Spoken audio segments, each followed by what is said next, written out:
2 years ago, language learning was in a scary state on YouTube and the internet at large. I remember when I first got into learning Spanish and I looked up how to learn Spanish, the top videos I would find were videos like learn Spanish in your sleep with an AI voiceover, or just tons of non-native speakers giving grammar explanations. There didn't seem to be any one method that people were converging around in the mainstream, and that's what I look for when I pick up a new skill. I look for some theory or method that makes sense to me and is backed up by empirical data. And when I say empirical data, I don't mean scientific studies. I mean people.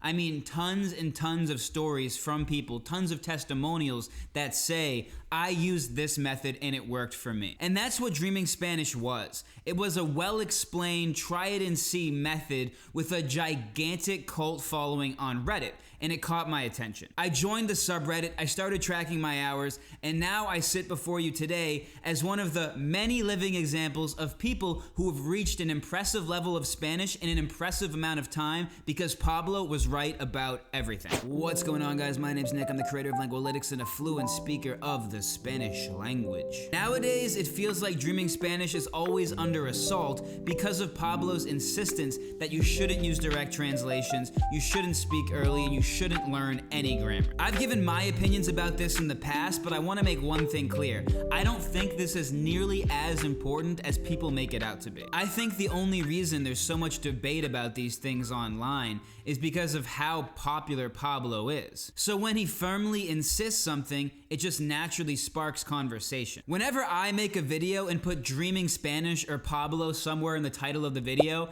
it always gets at least 1,000 views. And that might not mean a lot for other YouTubers, but this is a small channel. So what that signals to me is that Pablo's contribution to language learning was so compelling that he basically changed the entire landscape of the conversation on YouTube to focus in on his method. Not because he spent the most ad money, but because his method was so effective that he basically created an army of language learners hungry for input. And that created a cascading effect. It created this giant demand for comprehensible input on YouTube. Now, you rarely see those learn Spanish in your sleep videos. You see less and less of the grammar explanation videos. They're still popular in the mainstream, but it seems to me like they're dying out. In one of my videos, I actually kind of roasted a traditional Spanish learning channel, and in that video, he used the word comprehensible input. Back 2 years ago, nobody said the word comprehensible input. The only person who said the word comprehensible input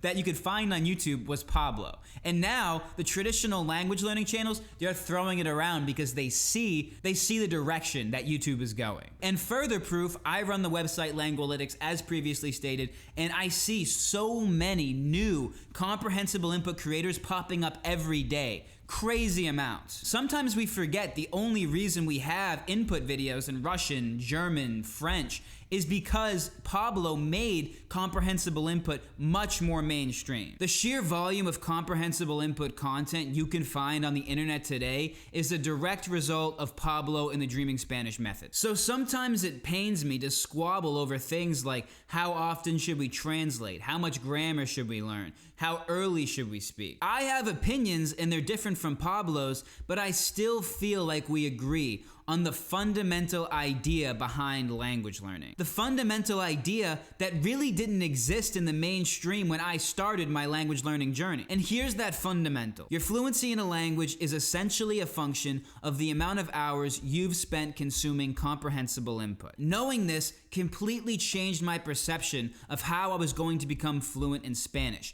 I wasn't going to become fluent by listening to a bunch of grammar explanations. I wasn't going to become fluent by doing a bunch of direct translation puzzles. I didn't need some kind of Spanish tutor to get me there. I was going to become fluent by taking in a massive amount of Spanish input at a level I understood. That was the key for me. It was the first method that made any sense to me when I got into language learning. It felt like it aligned perfectly with how I learned to do other things up to that point in my life. My life motto is to learn to do a thing, do the thing. To learn to understand a language, listen to the language. And comprehensible input, in its essence, is really just listening to a language at the most accessible level possible for you. As someone who's lifted and gone to the gym since college, I found that the comprehensible input method had a lot of analogs with how we train when we're trying to build muscle. I've always thought of comprehensible input like time under tension in the gym. To grow a muscle, you just need to put it under a certain amount of stress for a long enough time.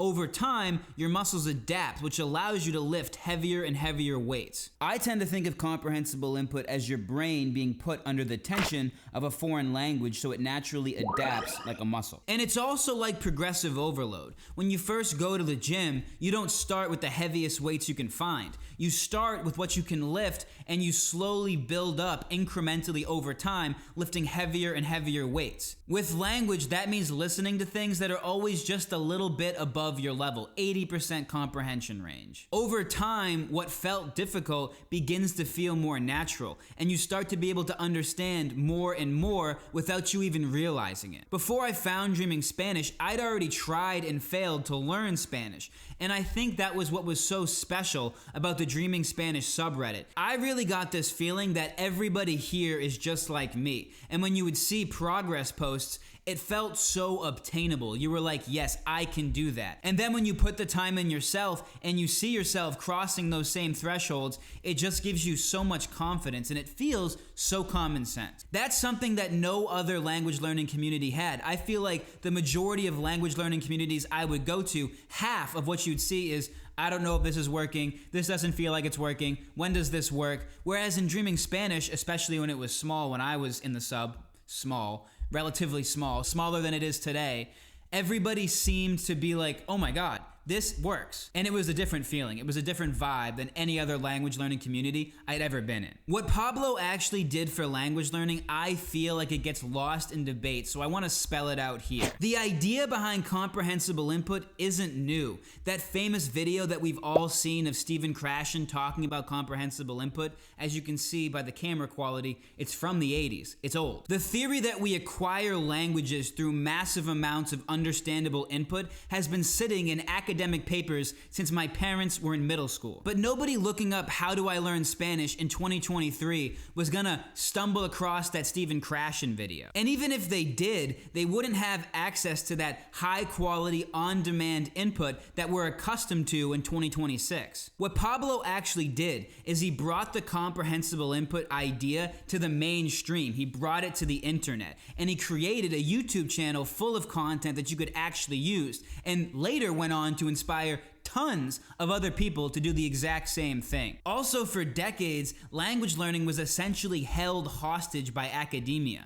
The message was clear. You can't do this on your own. You need a lesson plan. You need a tutor. You need a classroom. You need a curriculum. You can't do this on your own. The entire system was built around the idea that language learning requires an institution. That without lesson plans and graded exams and someone with a degree standing at the front of a room, you simply can't learn. And guys, I hate that so much. I hate that very, very much. We walked away from language classes thinking we weren't cut out for it, when in reality, the methods we were using were never designed to make us fluent. They were designed to be teachable. They were designed to fit in lesson plans, to be gradable. There's a huge difference between a method that works and a method that fits inside a semester. Pablo broke that. He said, you don't need a teacher, you don't need a classroom, you just need a massive amount of compelling input in the language you're trying to learn, and your brain will fill in the rest, like it did when you were a kid. So in conclusion, Pablo was right about everything, or at least everything that I find important. Now, the purism debate is somewhere where I waver and I fence it. I haven't taken a very strong position.